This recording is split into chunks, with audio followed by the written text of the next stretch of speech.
Hey, what's up, Reefers? We did it. So after 3 weeks of battling Dino Algae or Cyanobacteria, whichever it may be, with your help, your great suggestions, and just a good husbandry without dosing chemically or without dosing hydrogen peroxide, the 45-gallon cube tank behind me has a clean sand bed, finally. I have not seen this in a long time. And again, this is without using chemical or stirring a sand bed. It just, after 3 weeks, whatever algae that was, whether it's Dino or Cyanobacteria, it just naturally receded. So let's take a closer look, shall we? Alright guys, so I started filming this a little bit late and the tinic is already clicking on, which is fine because algae shows up a little bit better under a tinic. And as you can see, the front side is clean. Now, there's still a little bit of either Cyano, diatom, or Dino back here, but it's slowly receding. It has gradually been less and less in the last 3 days, I'll say. Just slowly started dying back. But overall, I think we probably have this beat. I need to knock on wood. I'm gonna find something made of wood to knock on it hard. And corals in general are just looking a lot healthier and a lot happier. Things are opening bigger and they stay open, well, except for that zoa colony right there. I think the green Goby just irritating it to no end. But yeah, things just seems happier, except I don't know what's up with the rosebud tube anemone. This guy was back here before and it was huge. It took up the entire spot for the past week, and then all of a sudden this morning it decided to move. So I don't know what that means, but as long as it's happy. And check out the size of the frog spawn as well as the kryptonite candy cane coral. They're opening full. Same thing for all the zoas, as well as the gold hammer back here, or orange hammer. Now, I was a little concerned about it touching the elegance coral because I thought it would sting each other, but they just kind of left this to see what would happen, just so I know. And they seem to coexist okay. They've been touching for the last week and they seem okay, so that worked out. I guess they can be neighbors. And again, the space invaders get larger and larger. And check out the candy stripe pistol shrimp building that corridor to connecting the two islands, while the Yasha Goby just look on and stand guard. Now, I was trying really hard to find a place for the gold torch that it was sitting right here, and as you can see, it stung the Montiporakept cornus within just 1 day. Those white spots came from 1 day. And I finally was able to find a slot to kind of insert the gold torch into. It kind of got banished to the back of the green star polyp rock for now, at least, until I can find a more suitable location for the gold torch. And that emerald crab, I feel like that's the emerald crab that had been flipping the Montiporakept from its previous location. Yeah, it's just been chilling right out in the open. Talk about balls.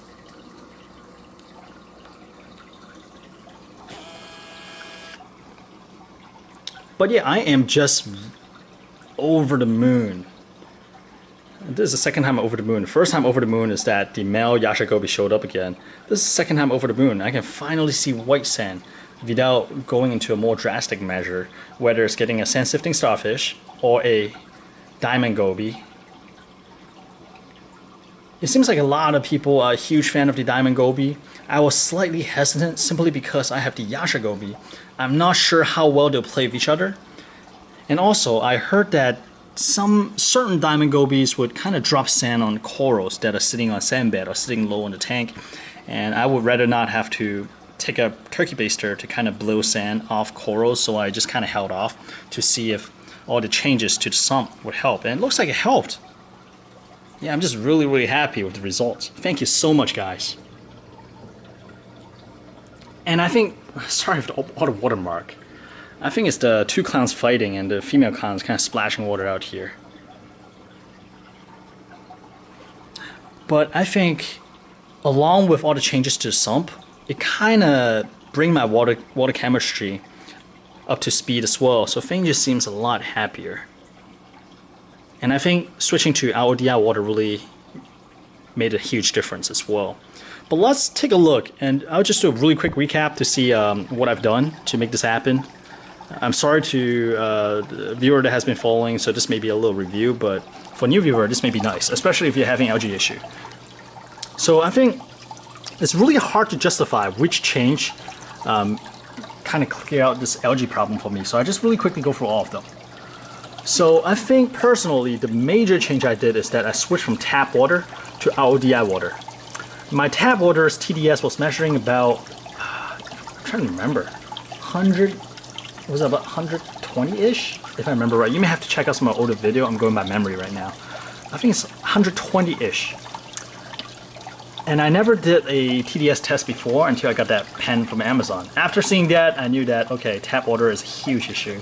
So I switched over to RO water from Walmart's, but the TDS meter is still telling me that the RO water from Walmart is still bringing in about 75 TDS. That's total dissolved solid. Yes, I learned something new from you guys. So I switched over to the BLS 4-stage, the plus version, whatever that means. And I've been using TDS 0 RODI water since. So I started off with that, and then I started doing weekly water change. I used to not change water for a month on end. So I started doing weekly water change, and on certain weeks I actually step it up to 2 or even 3 water change on that week in order to swap out all the old tap water in the tank. So that is the water part that I changed. Next thing I did is that my refugium, pronouncing it right now, used to have a sandbag, a shallow sandbag with a lot of crap collected. So it was just like a detritus trap. I pulled the sandbag out using a vacuum to vac out all the left remaining sand, and just made it go bare bottom. So I believe that's also a huge factor for at least my tank as well, because there's lots of crap in there. I pulled the sand out, so right now I just have a marine pure block in there and a couple of live rocks, and that's it. And also, of course, the Dino Algae. Now next up, I increase the flow, because my flow in the main tank is kind of weak, and has a pretty weak pump going into the refugium. So I bought the Goby DCT 4, is it 4000? I think it's 4000.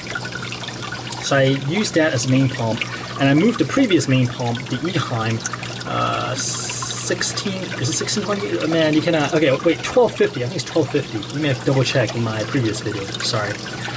So I kind of used the main pump as the water pump to bring the refugium water out. So kind of like pull water from the sump into the refugium, and the refugium water just overflow back into the sump. So this will cleanse the water this way. But this flow is way faster than what I had before. And the Goby DCT pump is just super powerful, super strong. I have to dial it down. So the main return pump is moving a lot more water than previously. And that is important because I tuned my skimmer to be a little bit more efficient, and I also installed a media reactor from BLS. This is like 70 bucks, really cheap.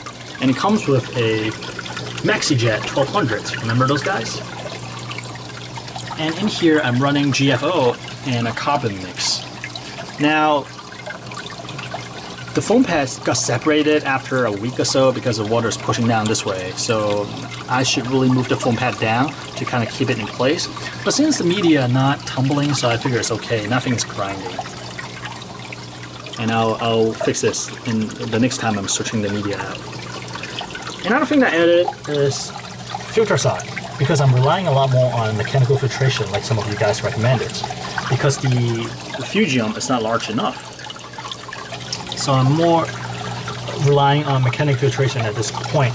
So I started running filter sock, and I'm using 100 micron sock, and it clogs out, depending on the size of the sock. I actually got 3 different sizes. I got a short, the medium, and tall. The short one got clogged out after a day, the medium lasts about 2.5 days, and right now I'm running a tall one, which I am not sure how long it's going to last. But I had this sitting around actually, the last time I was fighting dino issues. So the filter sock, whenever I pull it out, it's all green, it's lots of crap, and I do feel like it actually contributed a lot to the tank being back on track as well. So all these things kind of came together. And that's not all. Another thing I started doing is that I started dosing kelp. I started using kelp powder, this huge guy right here, in order to bring the pH up. My pH was sitting about 7.5, 7.6 is really, really low. And the reason I want to bring the pH up is, number one, I mean, saltwater tank should have higher pH. I think it's about 7.8 to 8.2, 8.3, that's the range. But mine was obviously low. The other reason is that if I had Dino Algae supposedly do not like high pH. So I increased the pH slowly, including inserting an air tube to pull air from outside the tank. Supposedly that will help raise pH at night. So all these things came together, and I think the tank is in better shape than before. I'm really, really happy. One interesting observation I had this week is that the Cheeto algae just kind of exploded. If you look at my last video, it's just like a small bunch before, like a golf ball size. Within a week and a half, look at how big this thing is. I've never had Cheeto growth like this. In one of my previous videos, I was questioning whether this sunlight or refugium light was strong enough. And some people were saying that, okay, I mean, like, if you have the proper nutrient to grow Cheeto, this light should be good. And that person was right. Look at how fast it's growing now that the condition is proper. So these are all the changes that I made based on a lot of your comments. Thank you one more time. And these I cannot attribute to just one. I think they all come together in some way to help defeat the issue. So all these came together, and that translates to a much cleaner tank and much healthier tank.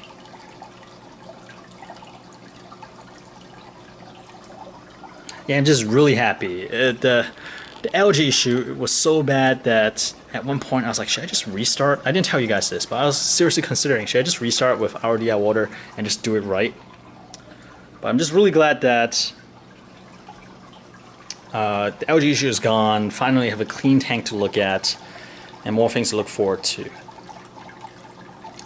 So in terms of direction for this tank, right now I have a lot of crap. Well, they're good crap, but there's still a lot of crap. So there are things I'm trying to sell. I'm trying to move the A can down here, and as well as the Montipora caps in the back. And I probably have to sell something here as well. Maybe that bright, well, supposed to be a bright orange anatomy, but it kind of lost its color in my tank. So maybe that piece and something here. I just need to clear out some space. It's just too cluttered. And I may need to actually frag the frog spawn as much as I like how it looks. So we'll see. But yeah, this video I just want to kind of update you guys on my algae battle situation. And again, I mean, I keep saying thanks, but I just cannot thank you guys enough. I'm so glad I started this YouTube channel. I'm so glad that I shared the issue with you guys, and I'm so glad that you guys are watching my video and sharing your comments, because this really helped me and I learned a lot.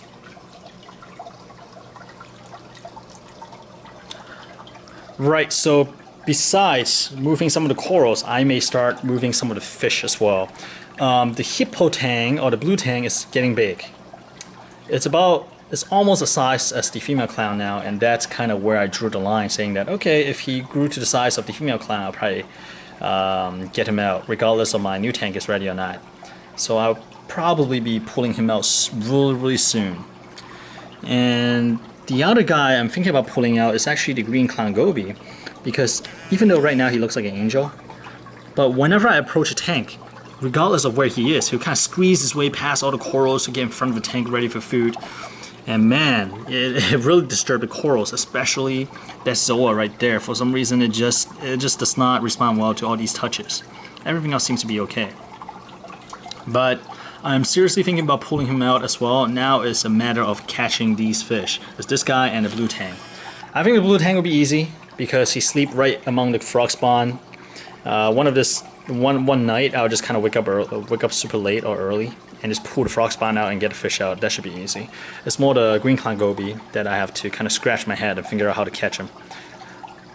So I've tried the cook bottle way before with another fish, and none of the fish fell in. So we will see. Alright guys, just want to do a quick update on the tank, especially on the algae issue, since you guys have been following along. Any of you guys going to MomX? One of you guys told me about it. That is the aquarium trade show for Mid-Atlantic. That's happening Columbus weekend in Virginia Beach. I am not sure if I can make it yet, but I'm seriously considering it. Let me know. Alright guys, hope you guys have a good week, and I will see you guys in the next video. Bye bye.